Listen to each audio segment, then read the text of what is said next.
Tous les jours, du lundi au vendredi, suivez sur nos plateformes en ligne Zoom IT News, nos différents Haïti et partout ailleurs.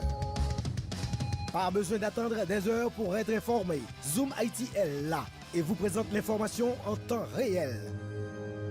À votre disposition, des professionnels. Rejoignez-nous sur Facebook, YouTube, Twitter, Instagram. Informez-vous sur notre site internet www.zoomitnews.com. Les infos sont disponibles en 104 langues.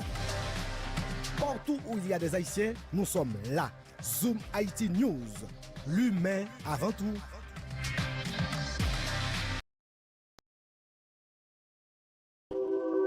Ou même qu'à vivre États-Unis, Canada, ak n'importe côté dans le monde là, ou capable suivre Kounia toute nouvelle ak l'autre programme Zoom IT News yo sur Roku TV ak Amazon TV Fire. Zoom IT News, qui correspondant dans 10 départements géographiques pays d'Haïti, Saint-Domingue, Brésil ak Chili. Zoom IT News, depuis ses côtés haïtiens yé, nous là.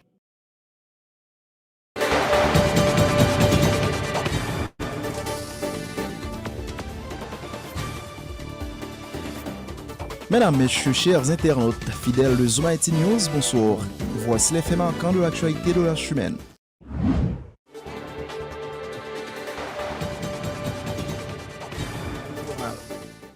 La région métropolitaine de Port-au-Prince a connu une journée de tension ce lundi 15 mars. Des barricades de pierre et de pneus enflammés ont été érigées un peu partout, notamment au carrefour et sur la route de l'aéroport, sur la route de Delma, à Nazon, Lalu et Bourdon.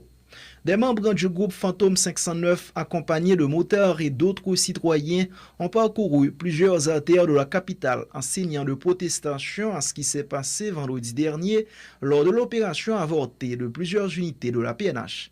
Reportage Pierre Philor Saint-Fleur. La capitale haïtienne a vécu une journée de haute tension ce lundi 15 mars.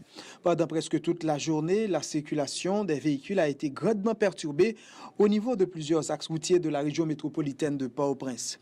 Des barricades de pierre et de pneus enflammés ont été érigées un peu partout, que ce soit au niveau de carrefour de l'aéroport, sur la route de Delma, la route de Nazon, la route de l'aéroport entre autres. Des citoyens ont pris la route à pied à cause de la paralysie de la circulation des automobiles. À la mi-journée, un défilé de motards conduits par des hommes armés du groupe Fantôme 509 ont investi les rues. Ce mouvement a débuté au carrefour de l'aéroport. Le cortège a vite pris la direction de l'autoroute de Delma. Ces hommes ont tiré en l'air à plusieurs endroits. À Delma 95, des hommes armés en uniforme de la PNH ont eu des échanges de tirs avec des hommes armés de la zone. Après ces incidents, le cortège s'est rendu dans la commune de Pétionville. Ensuite, ils se sont rendus au Champ de Mars, notamment devant la direction départementale de l'Ouest de la PNH, genoux au sol et le poing levé. Ces hommes du Fantôme 509 ont été rejoints par d'autres policiers pour exiger au haut commandement de prendre les dispositions nécessaires pour partir à la recherche des corps de leurs frères d'armes tombés à Village de Dieu vendredi dernier. Au thème de ce que plus d'un qualifie de parade, un message a été délivré sur la place de la Constitution au Champ de Mars. Devant le monde entier, devant le peuple haïtien, devant l'opération, nous-mêmes, nous sommes innocents. Nous-mêmes, policiers, nous sommes tous. Nous-mêmes, policiers qui sont dans la rue, nous sommes jeunes femmes, jeunes garçons, et nous plus jeunes garçons. Il n'y a pas de gros objectif qui est fixé. Les policiers n'ont pas d'informatique qui accompagner.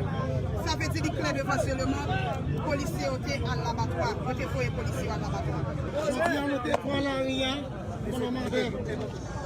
Dédéon, on demandait les ensemble. Et les justices, Jovenel, à chercher comme policiers, nous devons aller mourir en dedans. Aujourd'hui, Dédéon fait bon nous gaz parce que nous défendons les policiers vivants.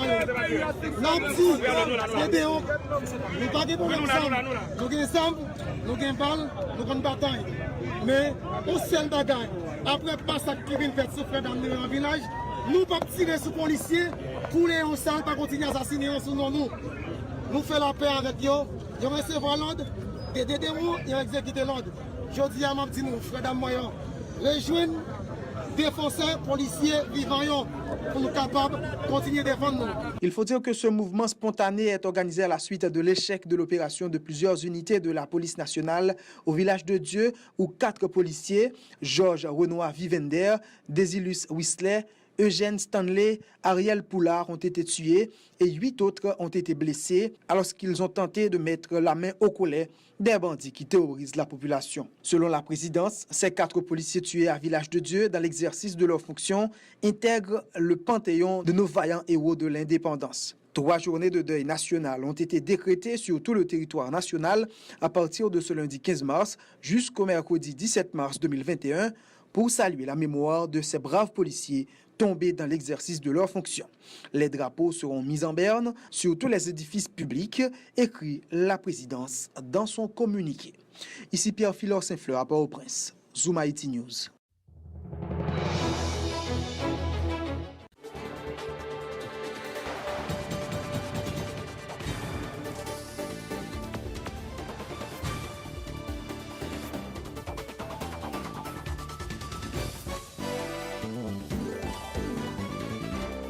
De nouvelles voix s'élèvent pour dénoncer la monstruosité des actes commis vendredi par les membres du gang de Village de Dieu qui ont tué plusieurs policiers, souillé et dépecé leurs cadavres. C'est le cas des responsables de la conférence des pasteurs haïtiens COPA. Ces derniers estiment eux aussi que l'opération a été mal planifiée. Écoutez le pasteur Ernst Pierre Vincent, président du conseil exécutif de la COPA. Avec par exemple policiers qui tombaient dans l'opération. Les opérations ça sont véritables échecs pour profiter d'occasion à tout pour demander pour que il y ait une enquête qui fait cette question pour déterminer les responsabilités. Et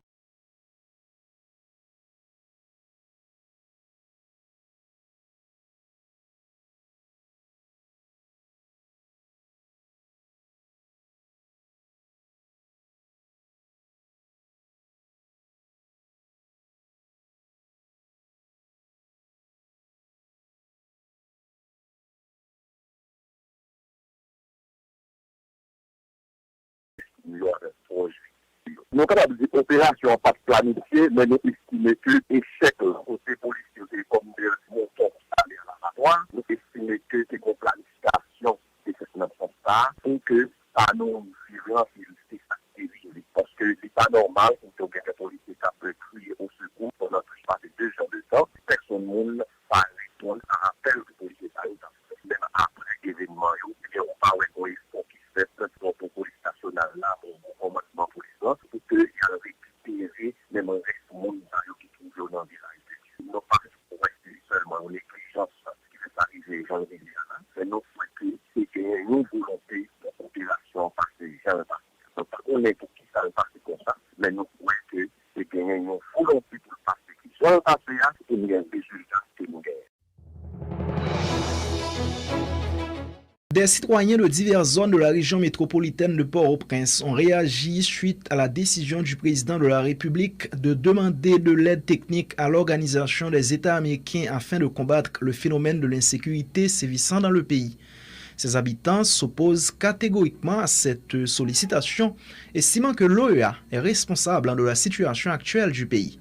Ils sont en revanche favorables à un support de la Russie en la matière. Suivez ce reportage d'Emmanuel Mérina.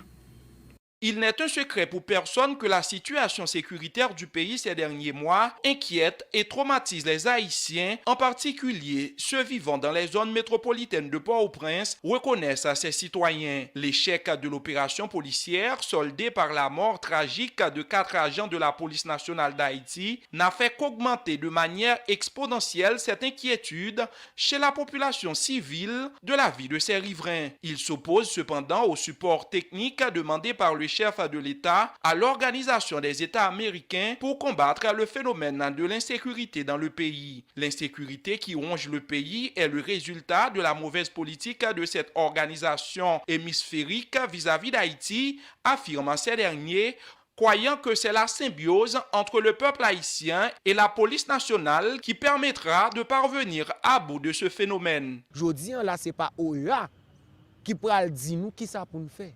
C'est avec peuple haïtien pour prendre responsabilité. C'est avec des policiers qui conséquents dans la police qui connaissent que normalement c'est dans votre petit peuple là yo sorti pour que normalement pour yo prendre responsabilité. Si gen pour compter, n'a compter sous police nationale là. Tant dat OEA là qui ça le fait. Hein? Moun so c'est corruption, yo vinn prendre Haïti. Je dis à président Jovenel comme pas gen peuple encore, c'était pour 86, président Jovenel pas tap trip sous peuple là, Jean l'a triplé. Insécurité c'est OEA, Nations Unies crée OEA qui crée insécurité dans petit pays ça yo.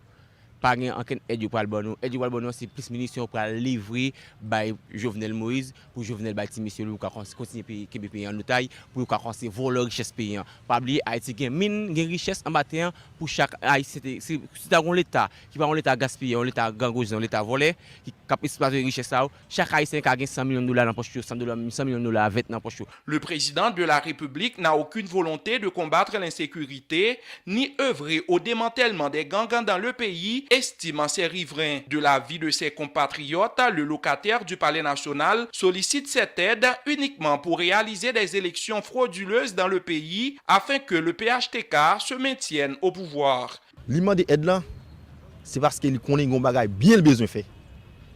Pour qui ça c'est l'élection pour arriver là, l'immense aide. Nous-mêmes en tant que jeunesse, nous pas prendre pour ça nous-mêmes, nous camper nous dit non, nous pas d'accord. Parce que Jovenel Moïse, c'est l'élection le besoin fait. Nous dit non, l'élection pas doit faire dans le pays sans argent lié là. Dit tout pas. Pas qu'un côté fait l'élection dans le pays là même. Aide ça l'a demandé c'est une aide côté que pour le les affaires pour le mettre pays en plus dans tout boom et pas rien sérieux là qu'elle demande aide là et fait pas les besoins régler. Je dis à la Jovenel a créé un bagage pour le faire élection. C'est pour le dire que le pays est stable.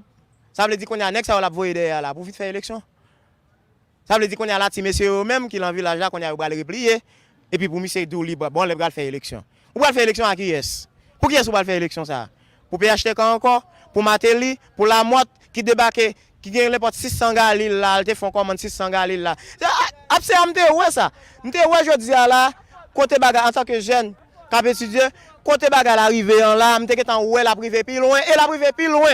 Ce Port-au-Princien estime que l'OEA pourrait participer à l'amélioration du climat sécuritaire et procéder au désarmement des gangs armés, moyennant une volonté réelle de la part de cette organisation. Il précise que cette dernière ne parviendrait pas à ce résultat sous la présidence de Jovenel Moïse, car, dit-il, c'est lui qui alimente les gangs en armes et en munitions. Pour la sécurité là, il y a retiré Jovenel.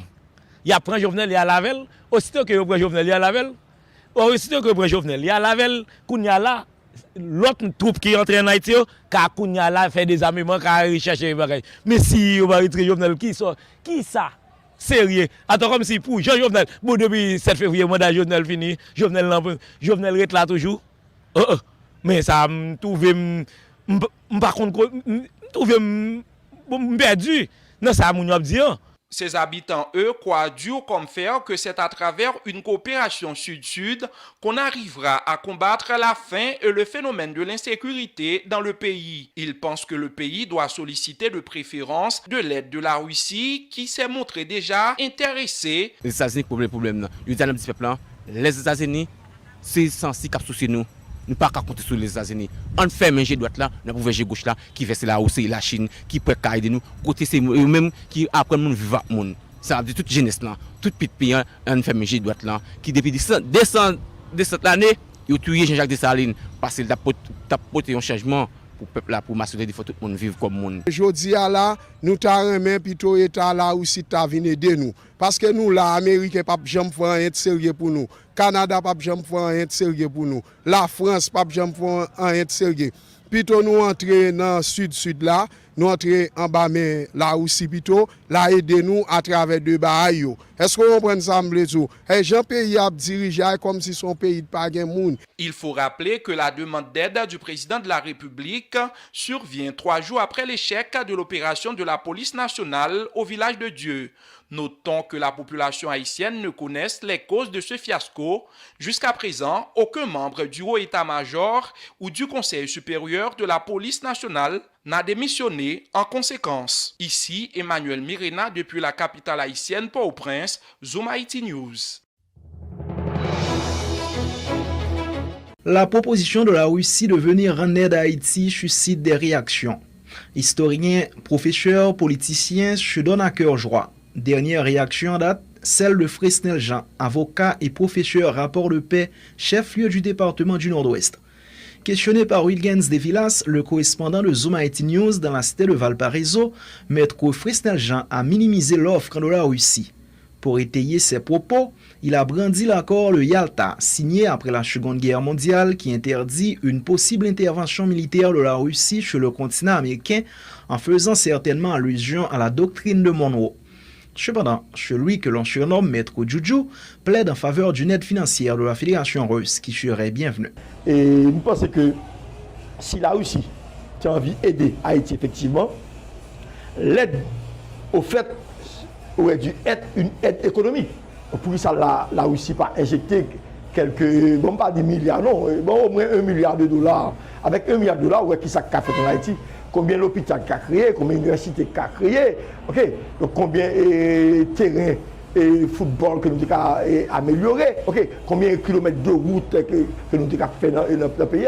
Donc là, c'est une aide militaire que la Russie est censée dire que la offre à Haïti, alors que la Russie connaît spécialement que fief américain. Donc nous pensons que sont blagues. Cependant, nous avons tenu compte de notre hypothèse côté que la Russie a envie de faire donc américain marché. Okay. Donc il lance ça avec l'idée, avec l'intention que un peu plus tard que les États-Unis d'Amérique prennent conscience, là-bas on aide donc effective à Haïti. Le gouvernement est déjà assez prudent parce que au pouvoir, je ne dis pas, même un pouvoir de facto, ou gagne un gouvernement qui est assez prudent, qui est entre guillemets politiquement intelligent. Et le dossier du Venezuela, donc et permettre de comprendre l'intelligence du gouvernement. Donc si le gouvernement là, je dis, c'est grâce au dossier du Venezuela. Donc pas penser que la Russie a lancé bagaille là, ou penser que le gouvernement va tomber dans le panneau pour dire la Russie peut être ça pour moi. Et sincèrement, je parle avec eux, si seulement ça, tu as pensé, je ne pas dire par la parole, je pense que le gouvernement ça, une seconde qu'il tombe. Maître Fresnel Jean a aussi déploré la situation dégradante dans laquelle patauge le pays et qu'il assimile à une dégénérescence nationale. Les luttes intestines récurrentes que vit Haïti rappellent la période des cacos et des piquets de la vie de l'enseignant. Suivez ses propos. Je veux dire, nous avons une situation qui est un peu délicate. Une situation dégradante qui fait nous penser même à une dégénérescence nationale. Haïti, depuis 1804, fait face à des crises. Et si nous rappelons mouvement Kakoro, mouvement Piqueo, si nous rappelons différentes guerres civiles que nous gagnons, si nous rappelons tout, différentes prises d'armes avec Boye Baselet, par exemple, et puis plus près de nous, mouvement l'armée en 57. Donc nous connaissons un bon mauvais moment, mais c'est pour la première fois aussi que nous vivons donc, à une telle situation côté que des bandits armés et censés faire la loi dans le pays. Et des bandits armés qui créent et s'annulent des zones de non-droit. Le ministère de la Planification et de la Coopération externe, de concert avec le Bureau de coordination des affaires humanitaires, ont présenté ce mardi le plan de réponse humanitaire 2021-2022. Un appel pour la mobilisation de 235,6 millions de dollars a donc été lancé par les Nations Unies en vue d'apporter une réponse d'urgence à 1,5 million d'Haïtiens sur les 4,4 millions en besoin d'assistance humanitaire.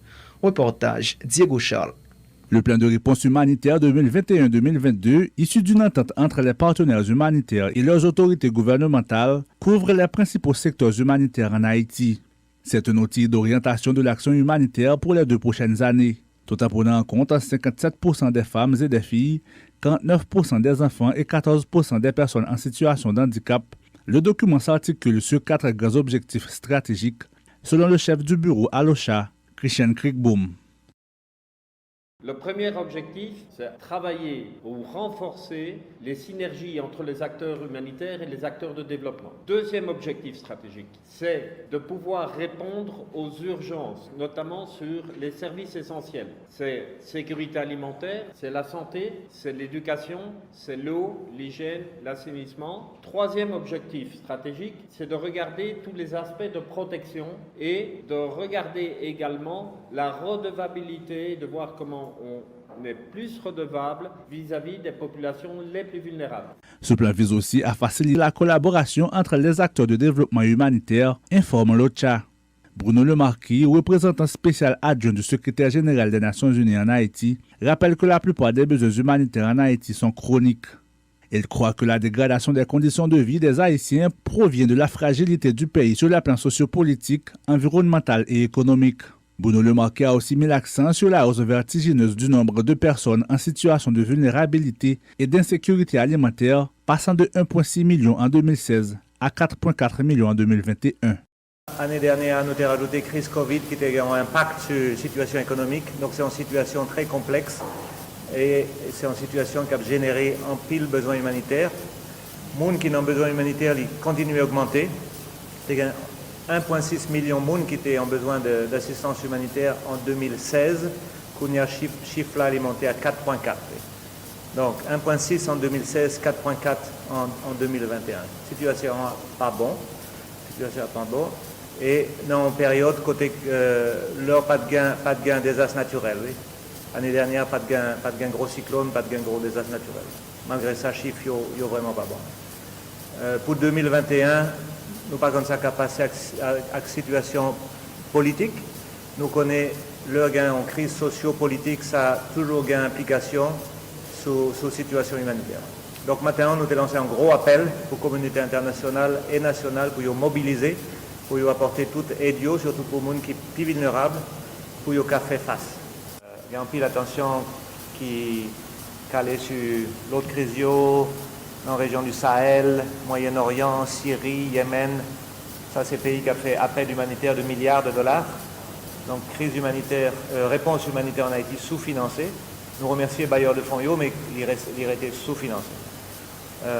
Avec question pandémie, pression mondiale, toute bagaille, la bine pirait toujours en 2021. Donc, c'est pour nous redoubler d'efforts, main en main avec le gouvernement haïtien, pour nous faire plaidoyer avec bailleurs de fonds. Semaine dernière, tu as eu un briefing pour les États membres tout États membres des Nations Unies. Un briefing qui était fait à New York en ligne. Il y a 39 États membres qui étaient là. C'était une grosse opportunité. Le ministre planification était là. Donc nous lançons appel là au niveau global. Avec un suivi à Claude Bayer de fonds. Il y a un développement important depuis l'année 2020, c'est que institutions financières internationales, surtout Banque mondiale avec BID, qu'on y a contribué aussi, c'est pas directement, ils n'ont pas prêté ça aide humanitaire, mais ils ont contribué sur l'histoire cash transfer de cash, filet de protection sociale pour les gens qui sont démunis. Et donc il y a travaillé gouvernement haïtien, avec les Nations Unies, et c'est en pile ressources en 2020 qui était canalisé de Banque mondiale à BID pour répondre à ça. Donc on a aussi travaillé avec M. Sayo. Donc c'est en pile plaidoyer de nos besoins faits pour nous atteindre plus que 30% dans l'année. Garda Prévillon, directrice exécutive de l'initiative pour le développement des jeunes indigènes, a fait état d'un plan inclusif. Elle espère que les acteurs parviennent à mobiliser les ressources nécessaires afin de venir en aide aux plus vulnérables. Nous venons de lancer vraiment le plan de réponse humanitaire 2021-2022 et nous, au niveau des ONG nationales, nous avons participé comme étant acteurs et membres de l'équipe de pays qui a participé vraiment à la préparation de ce plan de réponse. Nous avons fait le plaidoyer pour les enfants, les jeunes, les garçons, les femmes en situation difficile, les personnes vivant avec handicap, qui figurent parmi les 4,4 millions de personnes maintenant qui suscitent une aide humanitaire urgente.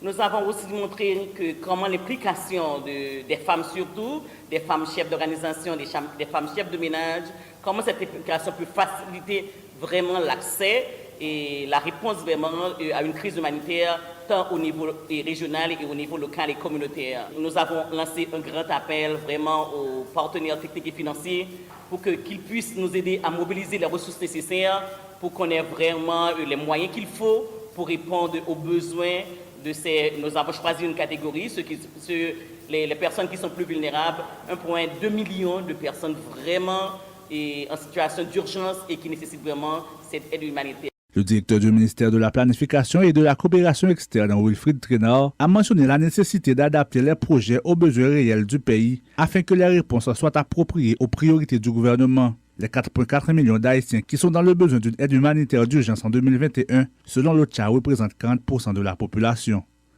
Diego Charles, Zoom Haïti News à Port-au-Prince.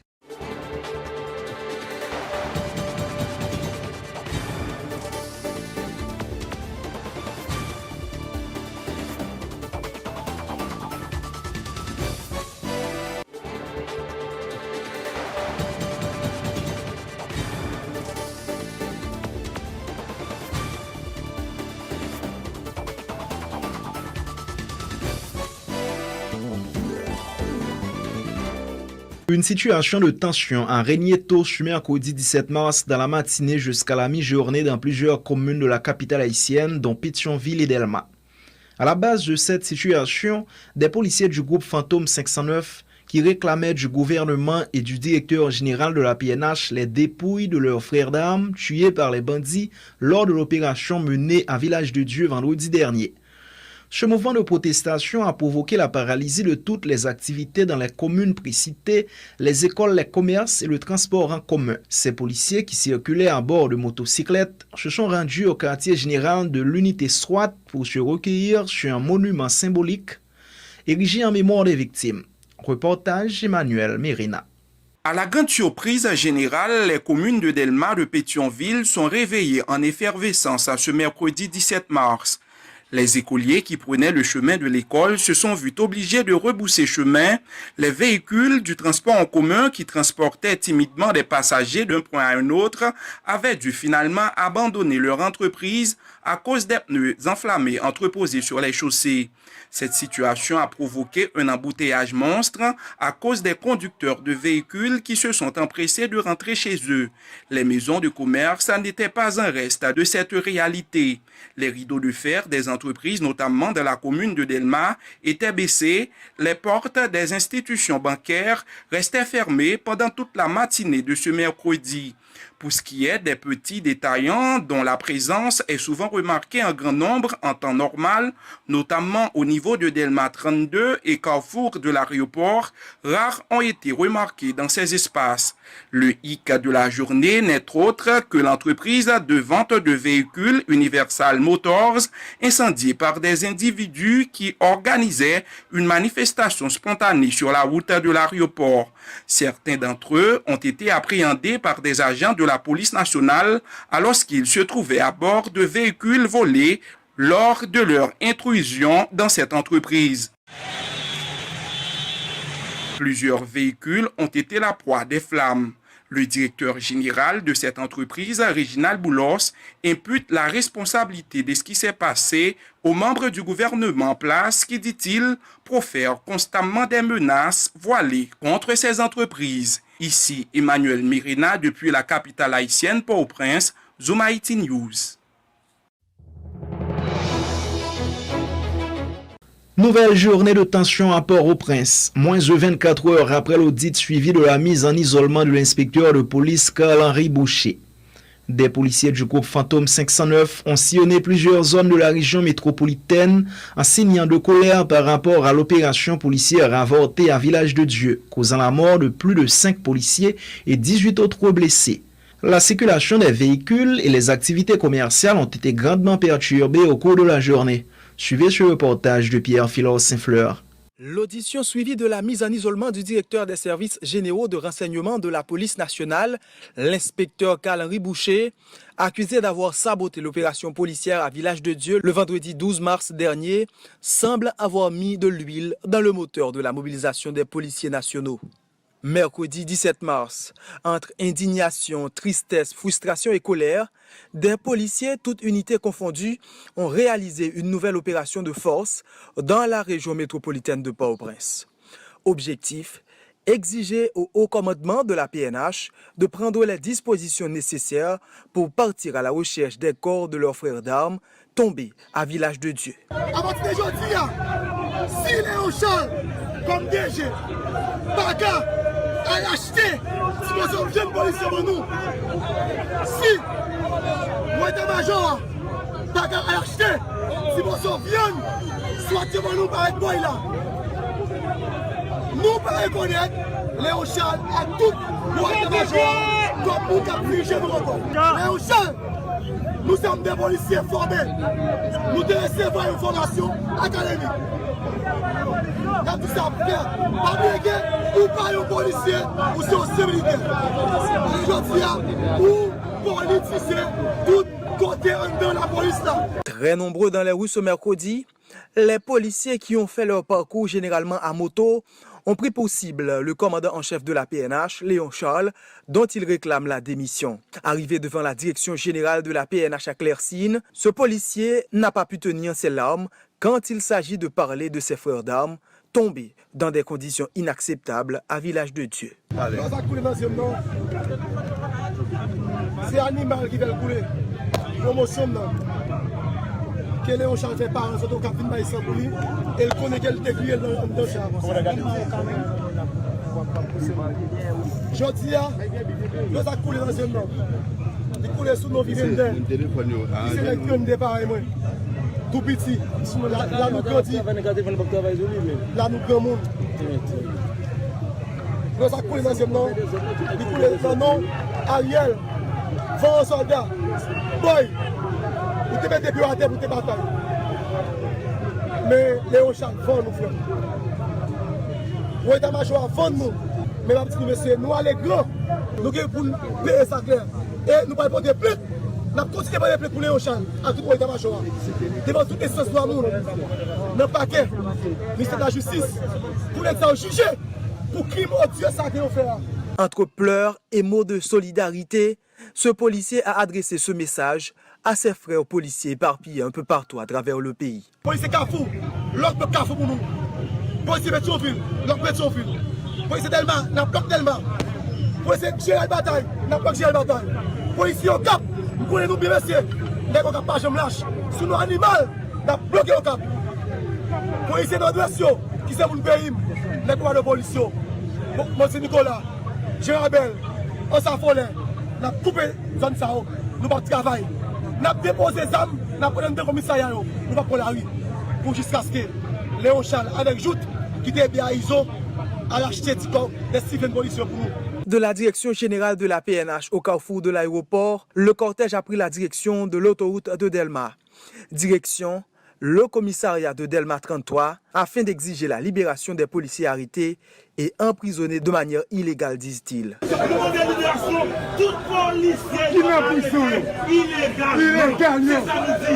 Nous avons constaté que quand tu t'es mouillé, nous avons détermination, nous dit, si on a une condition, ce soir, c'est liberté ou là. Et nous demandons toute population haïtienne. Nous dit que c'est gaz de Bonaparte. Nous dit que c'est la police qui doit nous faire. Le jour de aujourd'hui, la police a mis la rue.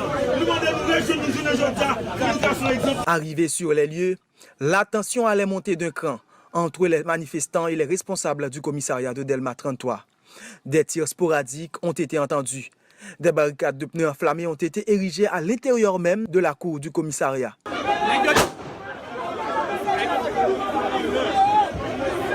Voilà.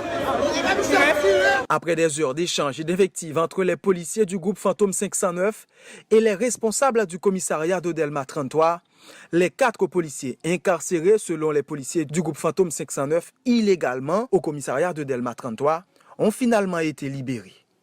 Ici Pierre Philo Saint-Fleur à Port-au-Prince. Zoom Haïti News.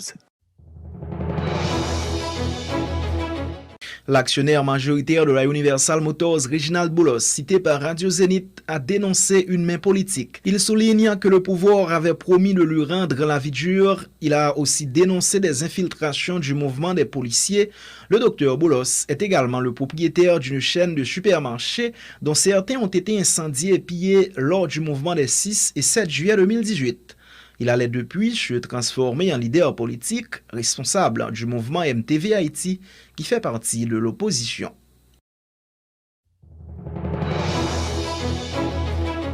Le conseiller politique et en communication du président de la République, Patrick Crispin, refuse de parler d'échecs concernant l'opération de vendredi dernier à Village de Dieu. Il explique de préférence que les résultats escomptés ne sont pas encore atteints. S'agissant de la récupération du char blindé de la police nationale qui a été pris par les bandits au cours de l'opération, M. Crispin dément que le véhicule a été repris en échange de rançon, mais au cours d'une opération à Village de Dieu. Patrick Crispin répond à Diego Charles.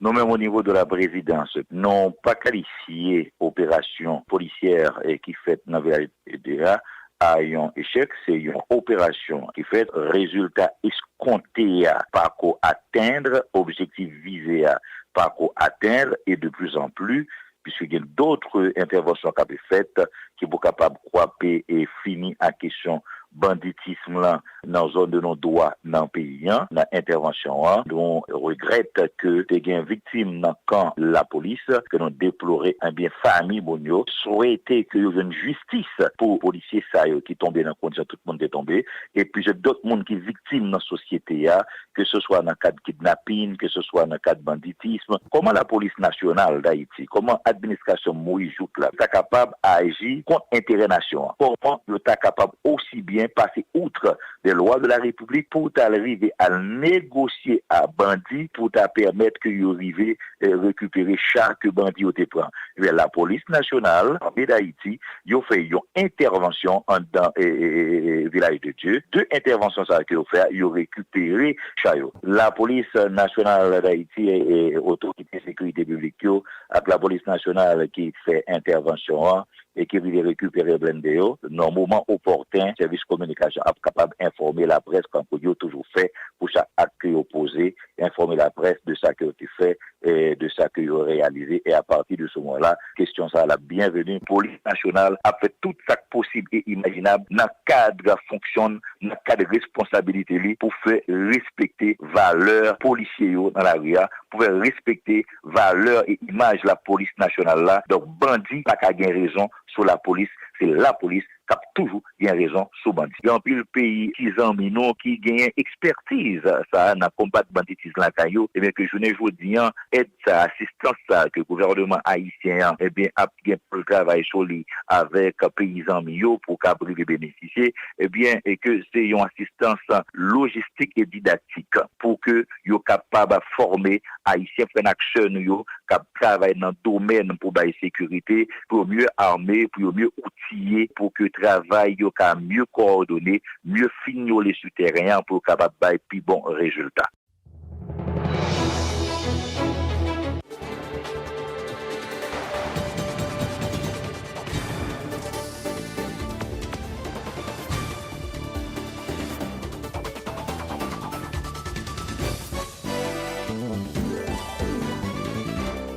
Après avoir sillonné plusieurs rues de Port-au-Prince et de Delma, des policiers de Fantôme 509 et du SPNH 17, accompagnés de membres de la population, se sont rendus ce jeudi au commissariat de la Croix-des-Bouquets où ils ont libéré un agent qui était gardé à vue.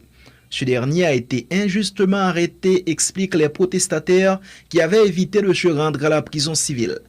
Ces protestataires accordent jusqu'à ce vendredi matin 8h au directeur général AI de la PNH, Léon Charles, pour libérer les policiers arrêtés dans la soirée du 6 février dans le dossier du supposé coup d'État, ainsi que l'inspecteur Carl-Henri Boucher, soulignant que ce dernier n'est pas l'unique responsable de l'échec de l'opération à Village de Dieu.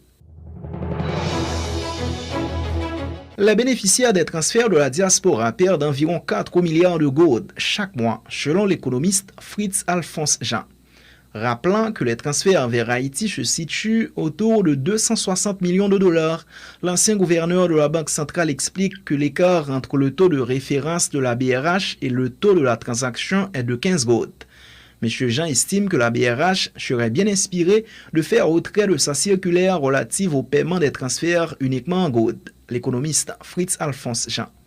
Son constat qui est assez simple et constat nous fait à partir de tout le change qu'il a appliqué pour les gens qui recevoir l'argent et tout le change qui est appliqué lorsque les gens qui récipiendaient l'argent, ça récipient des transferts sans contrepartie, ça le réseau de transaction. Donc en fait, son manque à gagner en termes de pouvoir d'achat que les gens gagnent. Là, par exemple, ils recevoir l'argent, ils baluent en tout taux de référence de la Banque centrale là, et n'importe l'autre transaction que les gens n'ont pas le fait. Lui-même, il est obligé, subit, on l'autre taux de change. Donc c'est différent ça. Différence que l'on observe, c'est une différence de 15 gouttes que lié entre taux de référence là et taux de transaction que mon lui-même que le jeune les font transaction dans la rue ou bien n'importe où. Donc 15 gouttes ça, l'on multiplie par 260. Nous estimons le volume de transaction, volume de transfert que vous recevez à 260 millions. L'on multiplie 15 là par 260, il va près de 4 milliards de gouttes. Donc c'est à ça que nous fait référence. Et nous pensons que ça, c'est une injustice qui a fait à récipiendaire en Haïti. Donc si vous multipliez 4 milliards de gouttes ça par 12, nous exactement ça veut dire en termes de diminution de pouvoir d'achat pour les consommateurs là en Haïti. Évidemment, la Banque centrale là lui-même,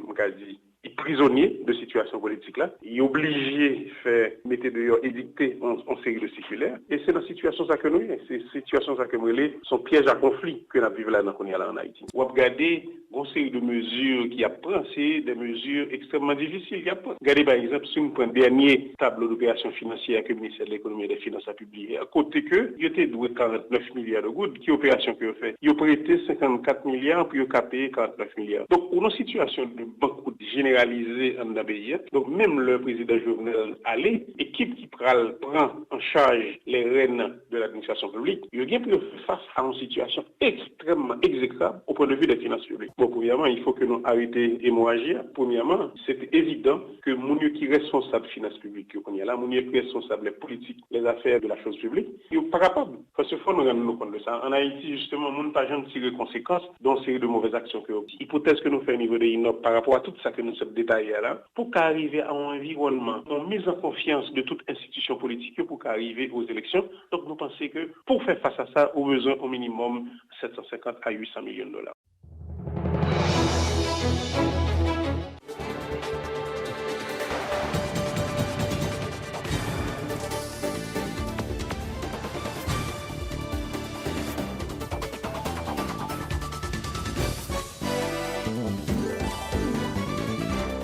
Un nouveau cas d'enlèvement a été recensé ce vendredi à la capitale.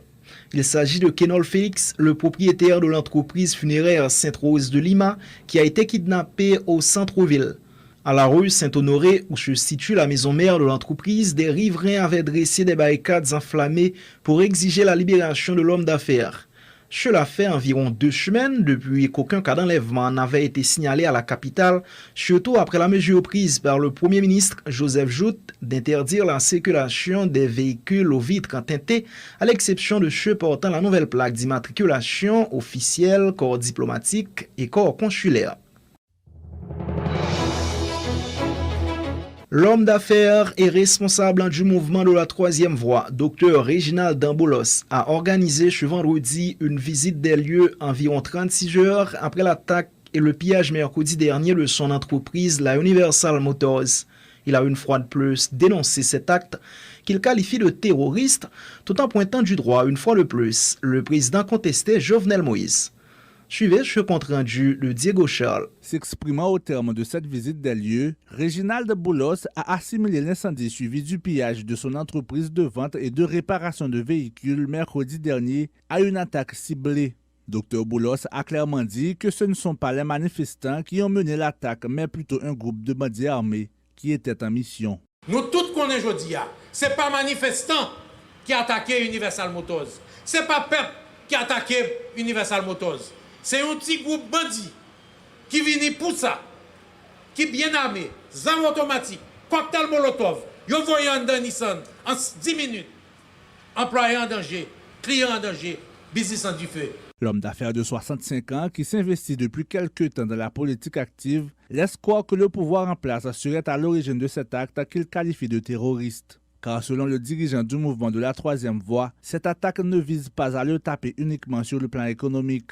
Le principal objectif est de détourner l'attention du public sur d'autres sujets politiques comme le dossier des prochaines élections et de la nouvelle constitution, a dit M. Boulos. Attendez bien, peuple haïtien.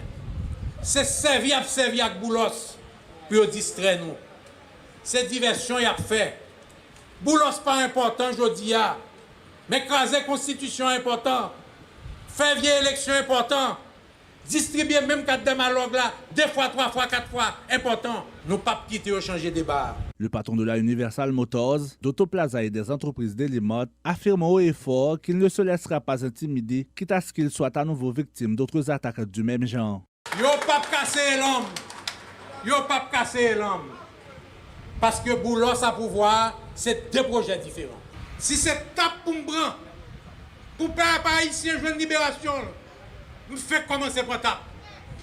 Si c'est tape pour m'bran, pour peuple haïtien jouer une libération, nous fait commencer par tape. Parce que nous-mêmes, nous pas contre tape.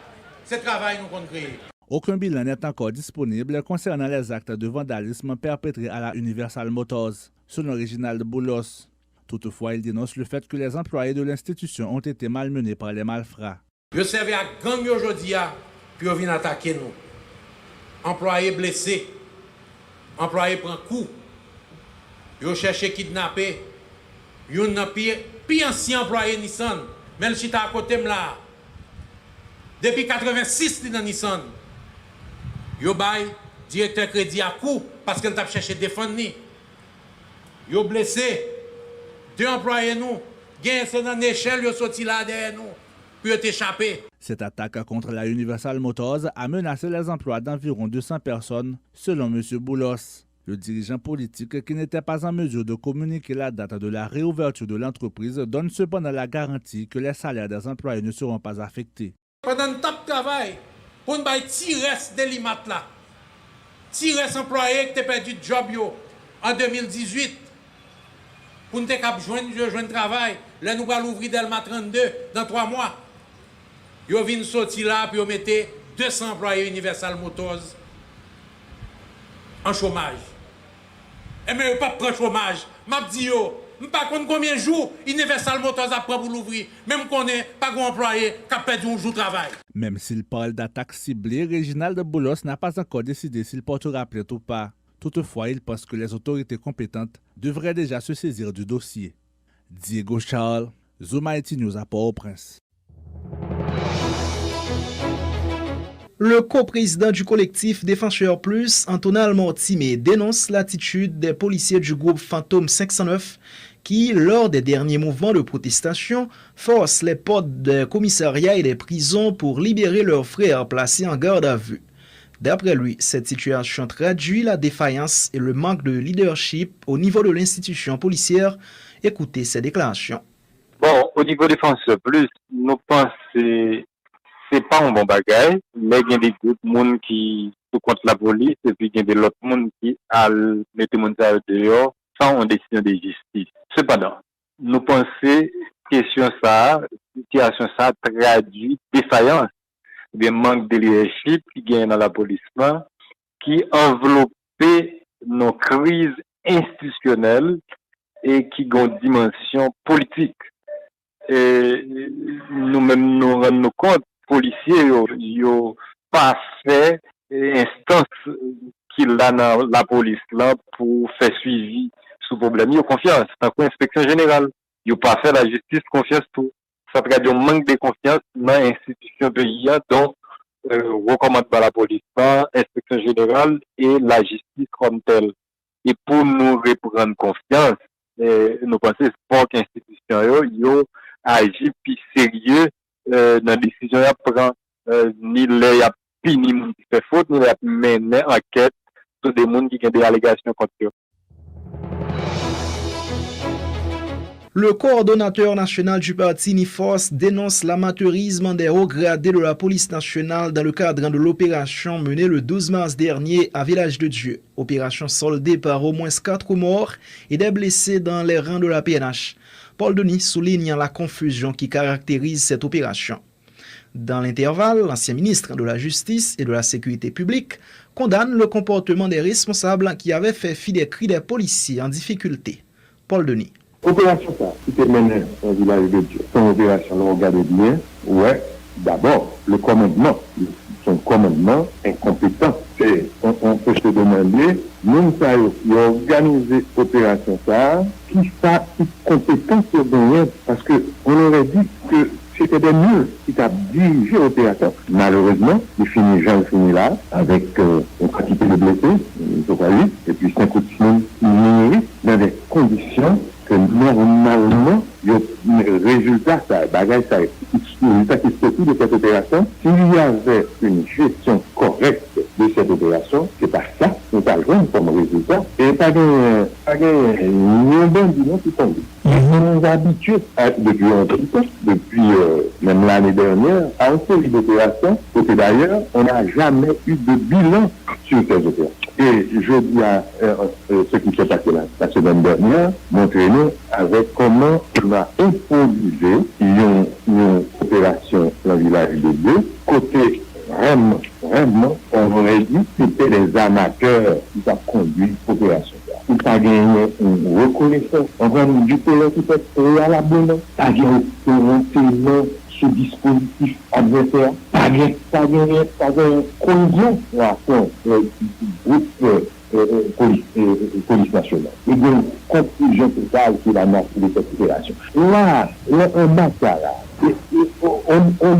on n'a aucune idée de la quantité de monde qui ont des armes et qui connaissent les amis, qui mobilisent, qui là, ça peine la police nationale. Aucune idée. Et puis là, après une opération, l'ennemi de la population. Et il y a des dispositions particulières qui faut prendre. Lorsque les groupes qui fait cette pénétration, ils arrivent justement dans le cadre de cette initiative improvisée, ils ont trouvé une mauvaise situation. Ils ont bouclé les mains des supports. On n'a pas eu de support apporté. Bref, c'était une opération organisée par des amateurs et qui a abouti à cette catastrophe.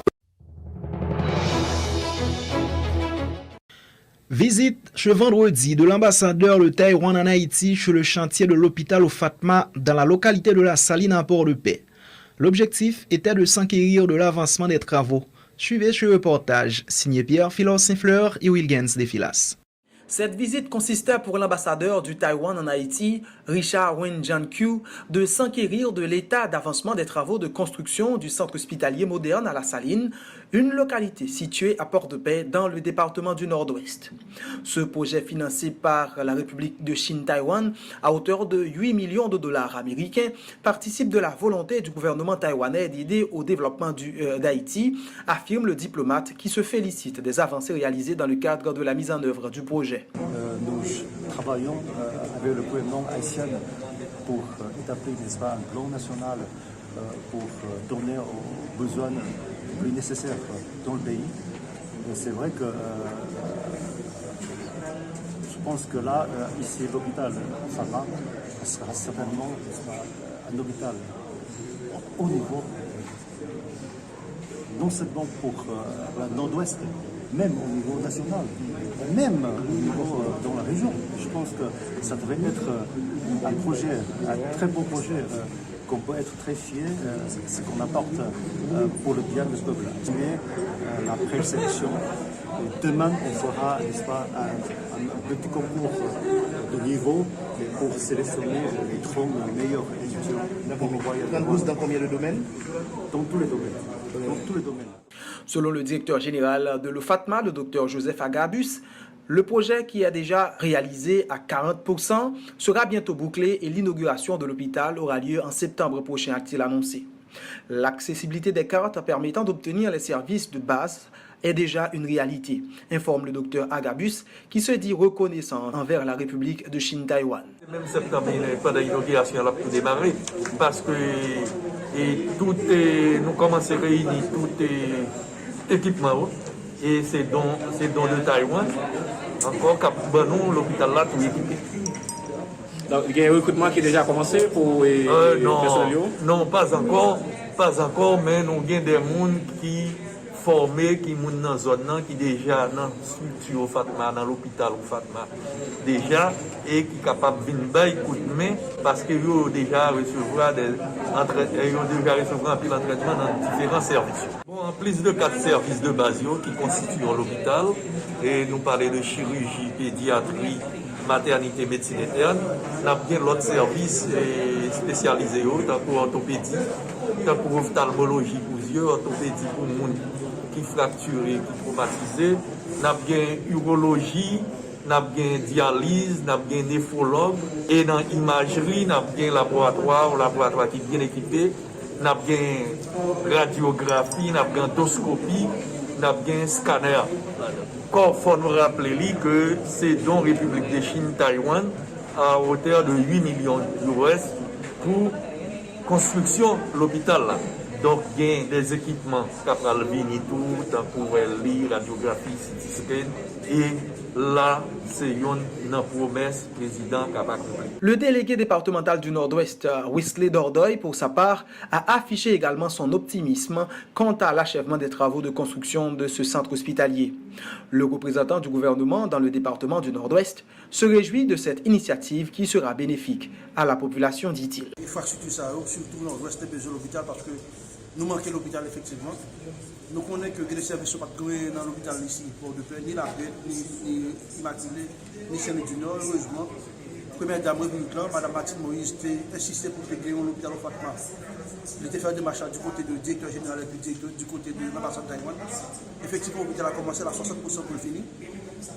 C'est qu'en septembre prochain, l'hôpital a fini. Moi-même, c'est un cas pour un bénéficiaire, parce que moi-même, tout le problème, avec tout service à les APL, etc., urologue, tout ça, c'est un gros pas pour Nord-Ouest parce que le dernier problème, c'est que mes fesses cannes, nous avons des gros presse, des fois à l'étranger, des fois très coûteux, heureusement, bien le comprendre. C'est problème des fois, le problème qui gagne dans les pays l'Occident qui fait le jour qui travaille. Avec la salle et tout, qui a pas un gros problème qui fait des fois, matin, nous manque de attendre. Mais pour d'ici septembre, tout le monde a beaucoup. Ce plus gros problème là, c'est terrain, c'est plus gros problème parce que je n'ai terrain dans le Nord-Ouest. Une des fois, on est pour des références qui est difficile. Heureusement, la famille Saint-Ville d'accord tout parce que sans eux même, on va pas avancer.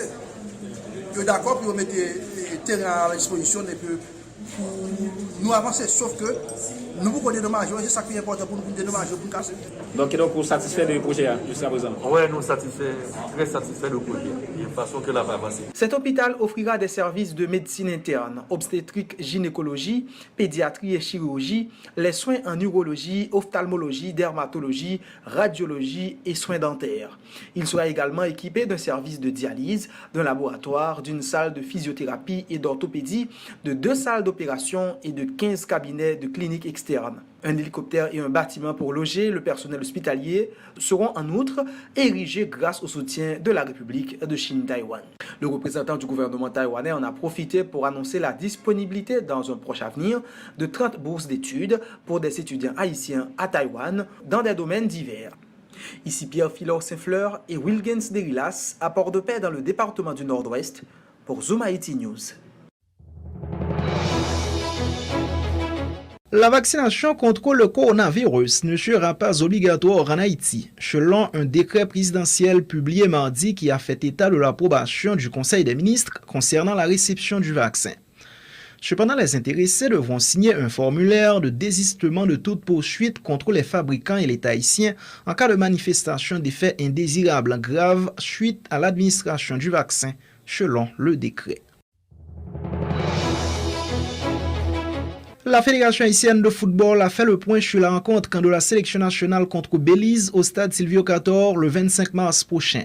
Ce sera le premier test pour le comité de normalisation de la FHF. Lors d'une conférence de presse ce vendredi, le président du dit comité, Maître Jacques Létan, le secrétaire général Carlo Mastin et le nouveau boss des Grenadiers Pierre Jean-Jacques ont donné des détails sur le déroulement de ce match qui sera ouvert à une quantité limitée de spectateurs. Rodney Aimable et Emmanuel Mérina étaient présents pour Zoom Haïti News. Suivez ce compte rendu. 4 mois après sa nomination à la tête de la Fédération haïtienne de football, le comité de normalisation fait face à ses premiers défis. Coordonner la reprise des activités des différentes sélections nationales constitue l'une de ses priorités. En effet, outre la sélection olympique engagée aux qualifications pour les JO de Tokyo 2021, la sélection nationale masculine senior reçoit son homologue du Belize le jeudi 29 mars prochain au stade Silvio Cator. C'est à moins d'une semaine de cette échéance que la FHF a procédé à la présentation officielle du nouveau sélectionneur des Grenadiers, l'ex-international Pierre Jean-Jacques. C'était la première vraie mission de la fédération, précise le président du comité de normalisation Jacques Létan. L'homme de loi désigné par la FIFA n'a pas été en mesure de faire un bilan exhaustif des réalisations de son administration. Il dit espérer que la sélection renoue avec ses bonnes habitudes. Et déjà, on a commencé par prendre connaissance des statuts, des règlements généraux qui existent pour nous capables de voir les faiblesses, les défaillances et pour nous voir tout ça qui méritait de toucher pour nous toucher. Et ça m'a demandé aussi l'appui et la patience de tout le monde. Je ne dis à nous comprendre qu'il est capable de et des gens qui pressés pour que le comité de normalisation commence à faire un pile bagaille. Mais nous ne sommes pas capables de remplacer les mauvaises pratiques par des pratiques mauvaises. Donc il faut du temps.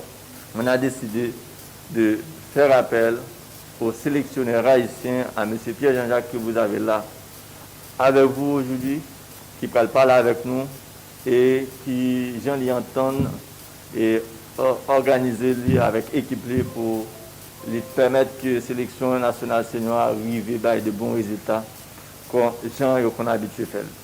Donc, je profite de l'occasion pour vous présenter encore une fois M. Pierre Jean-Jacques, qui est notre sélectionneur national, qui va gagner pour lui conduire l'équipe nationale là, pendant les prochaines échéances. Pour obtenir les résultats positifs, il va falloir que ce comité, instauré par la FIFA, mette à disposition du staff technique des moyens adéquats. Tout juste intronisé, le nouveau boss des Grenadiers admet déjà qu'il fait face à d'énormes difficultés, comme par exemple pour pouvoir compter sur un groupe compétitif et des joueurs de qualité évoluant tant à l'extérieur qu'à l'intérieur. La condition physique des joueurs importe peu pour Pierre Jean-Jacques, qui entend cependant tout mettre en œuvre afin de surmonter les obstacles. Il y a deux barrages qui sont importants pour nous être capables de prendre des décisions avec deux joueurs, peut-être que Odilon Méchac et Steven Sabat. De novembre 2019 à mars 2021, ça fait presque à peu près 15 mois depuis sélection. Donc il y a un match important. Intégrer de nouveaux éléments, ça a demandé du temps. Donc il était essentiel, du moment que le joueur est en bonne santé et que lui rejoigne en forme physique qui va permettre d'utiliser les capacités que le gagne, que l'intégrer sélection, parce que l'adaptation, nous gagnons 2 jours pour nous préparer un match et qu'il est plus facile pour rentrer dans une coordination technique, tactique avec anciens collègues qui ont gagné, qui étaient là déjà, que de nouveaux éléments. Pour cette rencontre face au Belize, la première en Haïti depuis 2 ans, l'affluence sera considérablement réduite au stade. Protocole Covid-19 oblige, pas moins de 6 000 personnes ne seront attendues, 5 000 dans les gradins et 1 000 à travers les tribunes. L'idée, c'est de respecter la distanciation sociale recommandée, affirme Carlo Maslin. Le secrétaire général de la FHF incite les supporters à se munir de leurs masques de protection, ajoutant que la FHF travaillera en collaboration avec le ministère de la Santé publique afin de mettre à disposition du public des cache-nez. Mais on a profité de dire que son match a joué avec un peu de restriction.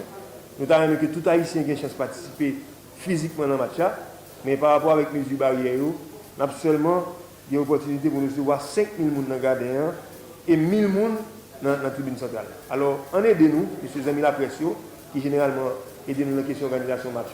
On nous regarde qui nous a aidé la fédération, notamment le comité d'organisation, réussi match ça, qui va jouer dans un contexte spécial, et dans le cadre du premier match pour la Coupe du Monde, nous, et nous souhaitons vivement que, quand chaque chose parle là, en tant que petit pays, et t'as qu'à faire entrer en matière, et très bien, non seulement pour lui-même, mais pour le football national. Sur le plan sécuritaire, l'inspecteur divisionnaire Ulrich Mondésir évoque un match spécial nécessitant des dispositions spéciales. Sans dévoiler le plan stratégique que la PNH va mettre en œuvre, il appelle les fans à faire preuve de responsabilité afin de faciliter la tâche des agents de l'ordre. L'homme spécial à la sécurité spéciale. C'est pour que ça, nous-mêmes, nous avons des polices et population. Nous pensons que Marc 25 là, nous pensons que sécurité d'abord, c'est vous qui avez. Cela veut dire que les autres spéciales, c'est que c'est 5 000 personnes. C'est 5 000 personnes. Nous pensons que le constat de 12 000 personnes, nous avons 7 000 personnes, il n'est pas facile pour la police nationale. Nous pensons que nous tous sommes seuls, la propre nous a, et la police a la police nous, la base sécurité, gens que le capable, non moins que le capable. Je pense que nous-mêmes, nous avons essayé de comprendre que ces 5 000 personnes nous disent, les autres 5 000 personnes, ce n'est pas la police qui dit 5 000 personnes. C'est ça qu'on dit nous faire, et rien à faire. Si 5 000 personnes d'abord, vous pensez que la police est là pour sécuriser 5 000 personnes qui campent au stade. On m'a dit toute population, essayez de comprendre la police nationale. La police pas liée. Il faut que ça nous doit pour les polices et populations. Le rassemblement des grenadiers débute officiellement le 21 mars. La rencontre se déroule sur la pelouse fraîchement rénovée du stade Silvio Cator le 25 mars, même si les infrastructures sanitaires du stade laissent encore à désirer. Emmanuel Mérina depuis la capitale haïtienne Port-au-Prince, Zoom Haïti News.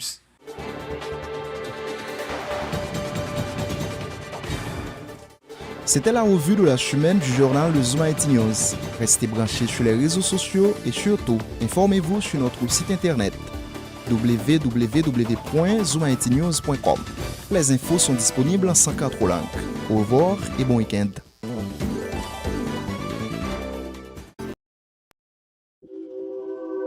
Ou même qu'à vivre États-Unis, Canada, ak n'importe côté dans le monde là, ou capable suivre Kounia toute nouvelle ak l'autre programme Zoom Haïti News yo sur Roku TV ak Amazon TV Fire. Zoom Haïti News, qui est correspondant dans 10 départements géographiques pays d'Haïti, Saint-Domingue, Brésil ak Chili. Zoom Haïti News, depuis ses côtés haïtiens, nous là.